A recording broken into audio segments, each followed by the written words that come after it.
to be wearing the flag of the motherland is because England had so much to do with promulgating vegetarianism, veganism. I think if it weren't for that little island across the Atlantic Ocean, we probably wouldn't be sitting here today with all that yummy vegan food outside the door. Stations, they sent their children out to live in the country. You know, Hitler was just across a little body of water.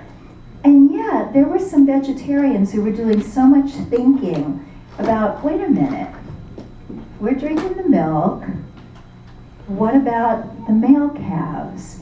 And they came to see that the veal industry only exists because of the dairy industry. It didn't seem consistent to them to drink milk, to have eggs, because you know, if you're a baby boy in an egg operation, you get killed instantly at birth. They do it by really icky means, shredding, maceration, because they're just useless in a financial sense. Nuts and seeds, legumes, that means beans, and milk from healthy cows. Now, I don't know that at this point in history there are any healthy cows, and I certainly don't believe there's any karma-free milk, but looking from India 5,000 years ago, this is what they saw as these balanced, beautiful foods that would promote the ability to meditate. So I offer this to you now in comparison to what the doctors are saying today, the enlightened doctors, is the diet for humans. It's just what the yogis talked about 5,000 years ago. So when I called this presentation From Pythagoras to Permanente, I was referring to a statement that came out last year from Kaiser Permanente, the big managed care organization, the big A.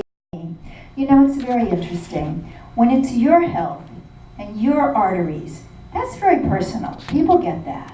And when you see what goes on with the animals and it breaks your heart, that's personal too.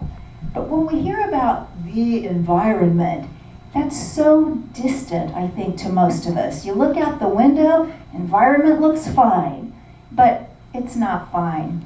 Had a wonderful fellow on my radio show a couple of days ago, Dr. Richard Oppenlander. He's written a couple of books on the subject. One is called Comfortably Unaware.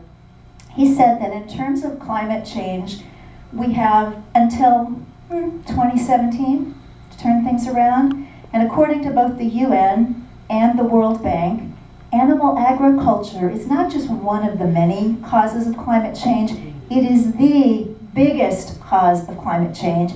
And if that were off the table, within 10 years, enough of that methane gas would be out of the atmosphere that we could win this thing for oil. This is serious stuff. 2045, you know what's predicted for 2045? By the reputable scientists around the world, the overwhelming majority, that's the year when there will be, for the first time in the history of this planet, no fish in the seas. In the wonderful documentary Cowspiracy, if you haven't seen it, Dr. Oppenlander was saying, and overfishing, of course any fishing at this time in history is overfishing, is a serious problem. These are all problems, and they are so incredibly depressing. But guess what's not depressing? Guess what is eudaimonic? I learned that word by watching that movie about a spelling bee. Eudaimonic means happy making. I wish there were a short, easy word for happy making, but a very happy making thing that's going on is we can be vegan.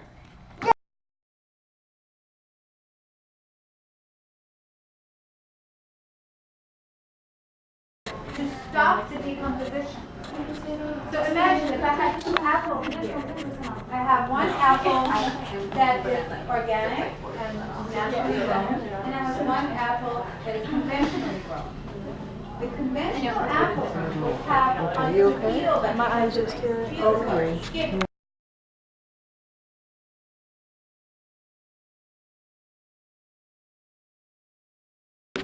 And then I can respect you as your guru, and you can respect me as my guru, and I don't have to like have a flock following behind me, and I can really, you know, the the leader of the sheep.